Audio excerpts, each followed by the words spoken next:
Good afternoon, everyone.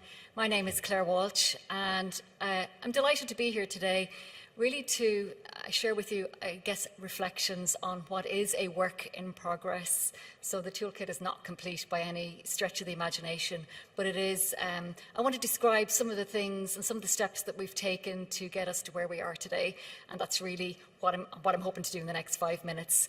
But for anybody who's maybe a guest to Ireland or unfamiliar with the sector, I'm just going to put some words around and explain the context of the project I'm working on and why we're working to develop a toolkit.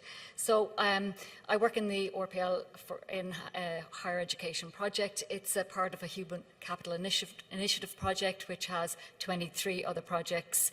The funding for this comes through the National Training Fund. The projects, all 24 of them, commenced in 2020, and really the focus of all of these projects, including our own, is about skills and increasing capacity around skills for the workforce and meeting those priority skills needs. The overarching aim of this project in particular is to embed and streamline RPL in institutes of higher education, to enhance staff capacity and to partner and promote with employers. So kind of a three skim approach, if you like, to the overall overarching aim of the project. The project itself is a collaboration of 14 state-funded HEIs. Rebecca's university is one of those. And the HEIs are represented by 17 project leads, including Rebecca as well.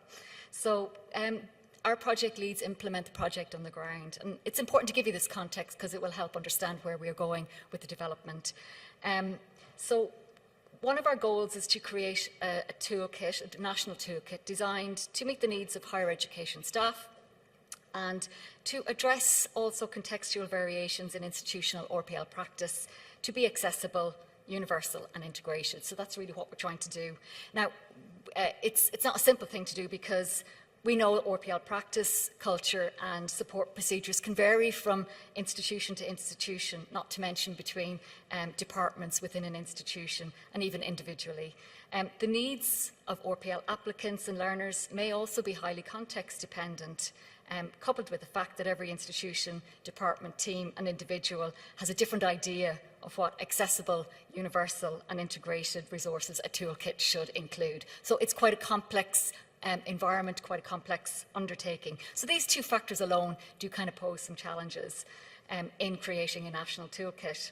However, it's not an impossible task, of course. So some of the steps taken to date include some of the aspects on the middle part of my slide here. So it's got a participatory design approach, which is really the idea of involving and engaging actively stakeholders to better conceptualize what it is we're trying to do. And it's also taking a representative and collective approach. So what that means then, just describing practically what we've done, these two steps we can see evidenced in the early stages of design. So back in 2022, we set up a staff development and training advisory group that composed of 9 people, including project leads, members of our steering group, an RPL expert, and was overseen and navigated through by our office, the project management office.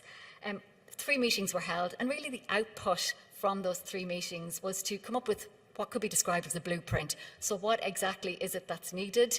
That included, the outputs of that included a digital badge, which I spoke about yesterday, but it also included the need for resources that were accessible and those sorts of resources that were deemed necessary. So things like a mentoring guideline or advising guideline, those terms are used interchangeably, as well as how to assess, how to look at informal learning and map it to learning outcomes, those sorts of activities. So they were deemed to be the sorts of information that was needed to go into a toolkit, if you like.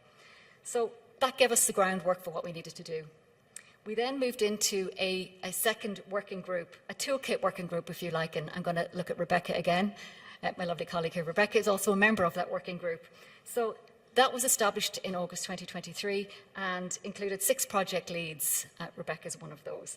So the purpose of the working group was to further on the work that's been established. So we were to look at creating work and begin to disseminate it out to colleagues in HEIs to look at the toolkit, give feedback, to test it, come back, so we've got draft work.